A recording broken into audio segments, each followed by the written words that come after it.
When you realized how late David Ojabo came to football, are you at all surprised how quickly he seems to have progressed?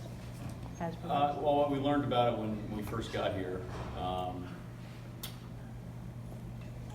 What you saw on tape was a guy with just a great ability, and you could tell there's some untapped potential there.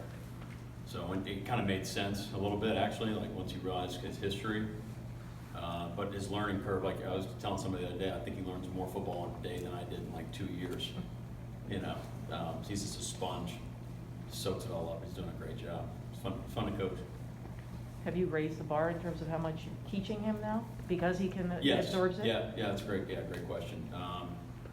We started out and probably I overloaded him a little bit, and then you realize, okay, like let's give a little more bite-sized increments, and now he's just so you can't. He's just everything you give him, he smashes. John?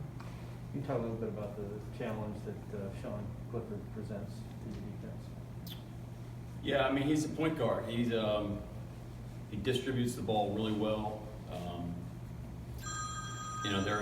It's a numbers game in a lot of aspects. So he understands when you're light, when you got too many people in a certain direction, and then he can make you pay.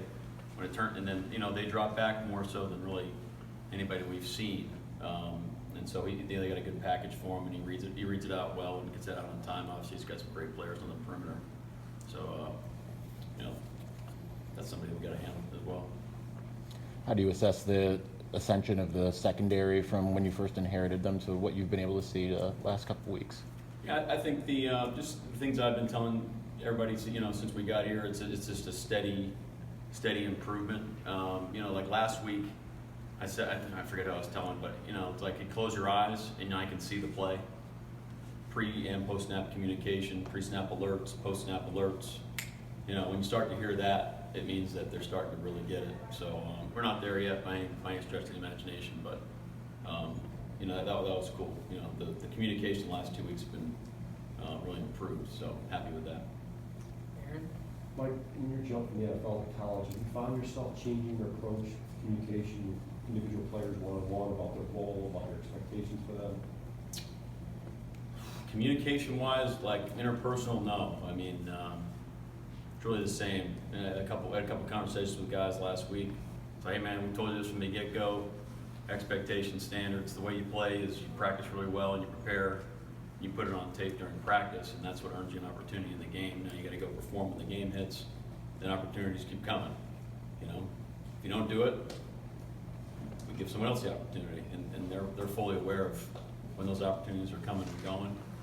And I think you have to create competition throughout the year as well. I mean, you can't just give people just because we're in the week whatever doesn't mean that it's still people's jobs. You got to go prove it every day, how you prepare it, how you go practice. And I think that's how you have great practices when they're competitive. Michael? With the coaches and the mentors that you learned from over the years, was there a philosophy that you kind of adopted in terms of facing a really elite receiver, whether it's traveling a guy or bracket coverage, or are there things that you like? There's several things you can do. I am not going to tell you that right now. No, I just meant more broadly speaking. Coaches Sure, yeah, I mean, have a philosophy that they learned from Yeah, I think there's a lot of things going on there. One, your defensive personnel, the situation in the game. You can't double a guy every snap. But absolutely, yeah. I mean, you can travel a guy, you can double him, inside and out, you can double him high and low.